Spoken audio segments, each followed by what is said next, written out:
Selamat siang, Bu. Perkenalkan nama saya Gusti Dinda Permata.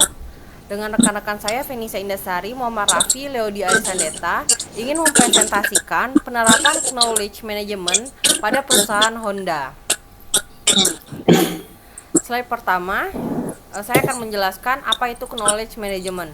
Knowledge sendiri memiliki arti proses sistematis untuk menemukan, memilih, mengkoorganisasikan, menyaringkan, dan menyajikan informasi dengan cara tertentu yang dapat meningkatkan penguasaan pengetahuan dalam suatu bidang kajian yang spesifik. Manajemen sendiri memiliki arti sebagai proses mengkoordinasi kegiatan-kegiatan pekerjaan sehingga secara efisien dan efektif dengan dan melalui orang lain. Knowledge management dapat dilihat sebagai sebuah proses dari proses mengidentifikasi, mengorganisasi, dan mengatur sumber daya pengetahuan. Tipe-tipe interaksi pada knowledge management yang pertama yaitu sosialisasi atau dari tacit ke tacit. Sosialisasi mengacu pada proses pembagian tacit knowledge di antara orang. Yang kedua, eksternalisasi atau dari tacit ke eksplisit. Eksternalisasi meliputi aktivitas seperti diskusi yang melibatkan teman, kolega, atau anggota tim merespon pertanyaan dan cerita. Yang ketiga yaitu kombinasi atau dari eksplisit ke eksplisit. Kombinasi mengacu pada proses mengkonversi explicit knowledge ke explicit knowledge yang lebih kompleks. Yang terakhir, yang keempat yaitu internalisasi atau dari eksplisit ke tacit. Internalisasi terkait dengan proses penggunaan explicit knowledge. Hal ini memerlukan proses pengetahuan eksternal seperti informasi, pengertian, dan kemudian menginternalisasikannya. Baiklah, selanjutnya akan dibacakan oleh rekan saya Muhammad Rafi. Saya akan melanjutkan presentasi dari Gusti Dinda. Honda sebuah perusahaan otomobil yang berbasis di Jepang yang telah didirikan oleh Soichiro Honda. Bisnis tersebut mulai berkembang ketika tahun 1947 setelah perang. Jepang kekurangan bensin. Akibat krisis moneter pada waktu itu, kondisi ekonomi Jepang porak-poranda dan Honda tidak dapat menjual mobilnya. Keadaan ini memaksa Honda untuk berpikir dan berinovasi bagaimana tetap dapat menjual kendaraannya tersebut. Inovasi terus berlanjut sampai akhirnya Honda berhasil memasang sebuah motor kecil di sepedanya. Sepeda motor tersebut diminati oleh para tetangga. Beberapa waktu kemudian, Honda mendirikan pabrik motor. Sejak itu, kesuksesan tak pernah lepas dari tangannya. Motor Honda berikut mobilnya menjadi raja jalanan di dunia, termasuk Indonesia. Inovasi yang terus berlanjut dari contoh perusahaan Honda tersebut merupakan salah satu ciri perusahaan-perusahaan di Jepang. Inovasi ini diperlukan karena adanya analisis akan kebutuhan di masa depan, antisipasi terhadap perubahan peminatan pasar, teknologi, kompetisi, bahkan perubahan produk. Mereka berpendapat bahwa perubahan merupakan kejadian sehari-hari dan tuntutan yang positif. Perusahaan di Jepang dapat mengembangkan inovasinya dengan baik. Salah satu alasannya karena ada hubungan antar faktor yang di luar dan di dalam. Mereka membagi informasi yang dari luar kepada para karyawan di dalam organisasinya.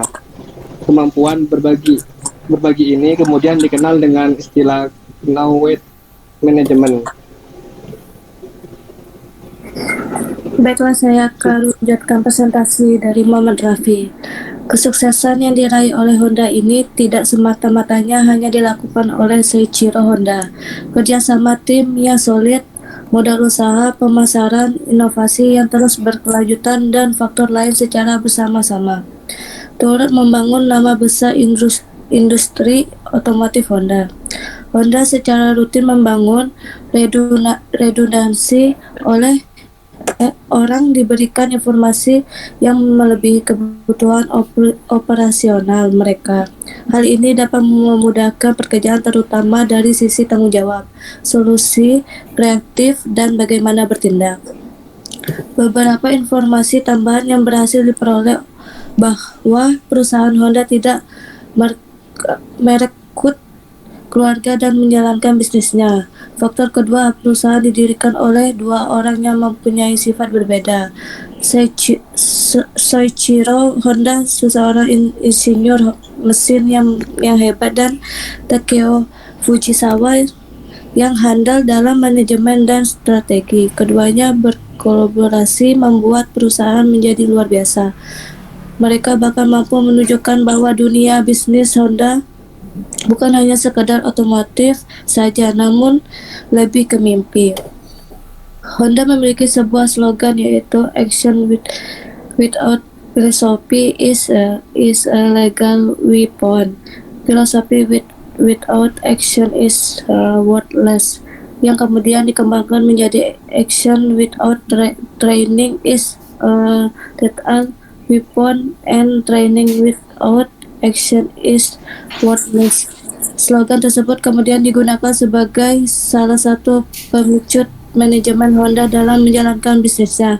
Idenya adalah untuk menggabungkan pelatih dengan model pembinaan pribadi yang membangun di atas keyakinan bahwa manajemen perusahaan harus mampu meningkatkan kemampuan tenaga kerja secara keseluruhan, bukan hanya segelintir saja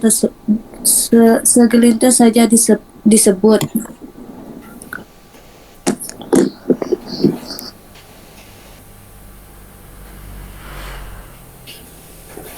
Baiklah, saya akan melanjutkan presentasi dari Penisa. Honda, strategi jangka panjang Honda yaitu fokus pada inovasi dalam mengembangkan mobil dan teknologi produksi, pemanfaatan pasar baru, mempercepat operasi global, dan menstabilkan kerja terhadap fluktuasi mata uang. Kaidah bisnis Honda mencerminkan strategi dan komitmen untuk globalisasi dan mencangkup, yang pertama, inovasi yang berkelanjutan dan originalitas dalam menciptakan dan mengembangkan produk baru. Kedua, proses menciptakan yang cepat dan adaptasi produk untuk pasar regional. Ketiga, mempercepat operasi global dengan memaksimalkan sinergi produksi dan beroperasi di banyak negara. Keempat, fokus pada pengurangan waktu siklus dari R&D melalui produksi dan pemasaran. Kelima, staf kaliber tinggi yang unggul dalam bekerja sama. Yang terakhir, keenam, komitmen untuk meminimalkan biaya pada semua wilayah dalam konteks dan kendala kaidah di atas. Kesimpulan, Honda telah menerapkan prinsip knowledge management dalam menjalankan bisnisnya. Honda memberikan contoh hubungan antara proses bisnis dan pengakuan pentingnya komunikasi manusia di dalam pengelolaan pengetahuan.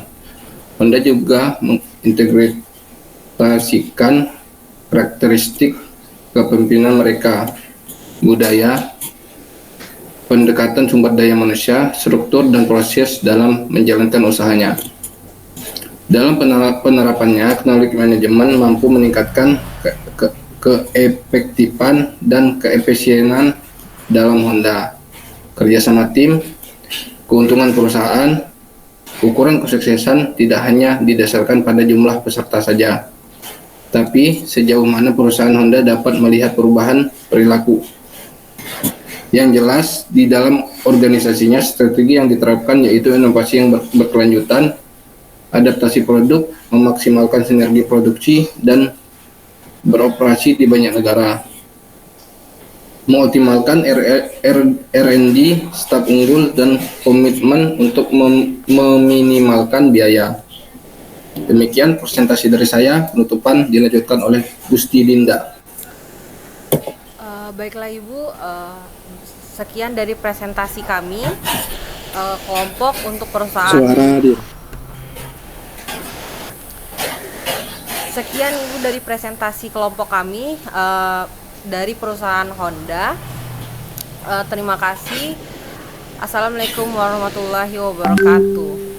Waalaikumsalam warahmatullahi wabarakatuh. Wow. Halo.